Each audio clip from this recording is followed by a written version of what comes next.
मोक्षदा एकादशी व्रत का कथा। महाराज युधिष्ठिर ने कहा, हे भगवान, आप तीनों लोकों के स्वामी, सबको सुख देने वाले और जगत के पति हैं। मैं आपको नमस्कार करता हूँ। हे देव, आप सबके हितैषी हैं, अतः मेरे संशय को दूर कर मुझे बताइए कि मार्गशीर्ष एकादशी का क्या नाम है, उस दिन कौन से देवता का पूजन किया जाता है, उसकी क्या विधि है, कृपया मुझे बताएं। भक्त वत्सल भगवान श्री कृष्ण कहने लगे कि धर्मराज, तुमने बड़ा ही उत्तम प्रश्न किया। इसके सुनने से तुम्हारा यश संसार में फैलेगा। मार्गशीर्ष शुक्ल एकादशी अनेक पापों को नष्ट करने वाली है। इसका नाम मोक्षदा एकादशी है। इस दिन दामोदर भगवान की धूप दीप नैवेद्य आदि से भक्ति पूर्वक पूजा करनी चाहिए।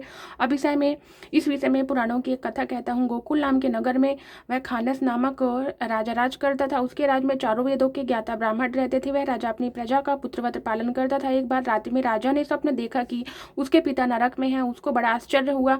प्रातः वह विद्वान ब्राह्मणों के पास गया, अपना स्वप्न सुनाया। कहा, मैंने अपने पिता को नरक में कष्ट उठाते देखा है। उन्होंने मुझसे कहा कि हे पुत्र, मैं नरक में पड़ा हूँ, यहाँ से तुम मुझे मुक्त कराओ। जब से मैंने ये वचन सुने हैं तब से मैं बहुत बेचैन हूँ। चित्त में बड़ी अशांति हो रही है। मुझे इस राजधन पुत्र स्त्री हाथी घोड़े आदि में कुछ भी सुख प्राप्त नहीं होता है, क्या करूं। राजा ने कहा, हे ब्राह्मण देवताओं, इस दुख के कारण मेरा सारा शरीर जल रहा है। अब आप कृपा करके कोई तप दान आदि व्रत ऐसा उपाय बताइए जिससे मेरे पिता को मुक्ति मिल जाए। उस पुत्र का जीवन व्यर्थ है जो अपने माता पिता का उद्धार ना कर सके।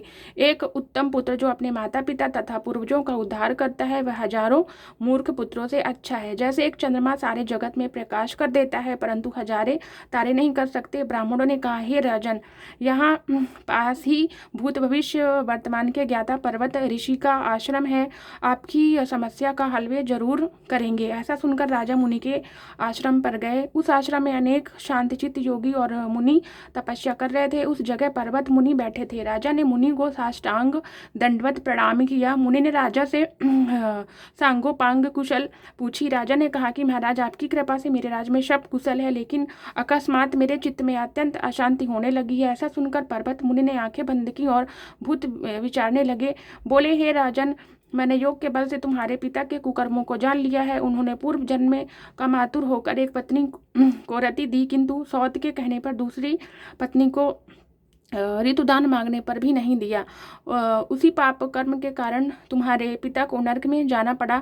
तब राजा ने कहा, इसका कोई उपाय बताइए। मुनि बोले, हे राजन, आप मार्गशीर्ष एकादशी का उपवास करें और उस उपवास के पुण्य को अपने पिता को संकल्प कर दें। उसके प्रभाव से आपके पिता की अवश्य नरक से मुक्ति होगी। मुनि के ये वचन सुनकर राजा महल में आया और मुनि के कहने अनुसार कुटुंब सहित मोक्षदा एकादशी का व्रत किया। उसके उपवास का पुण्य उसके पिता को अर्पण कर दिया। इसके प्रभाव से उसके पिता को मुक्ति मिल गई और स्वर्ग में जाते हुए वे पुत्र से कहने लगे, हे पुत्र, तेरा कल्याण हो। यह कहकर स्वर्ग चले गए। मार्गशीर्ष की शुक्ल पक्ष की मोक्षदा एकादशी का जो व्रत करते हैं उनके समस्त पाप नष्ट हो जाते हैं। इस व्रत से बढ़कर मोक्ष देने वाला और कोई व्रत नहीं है।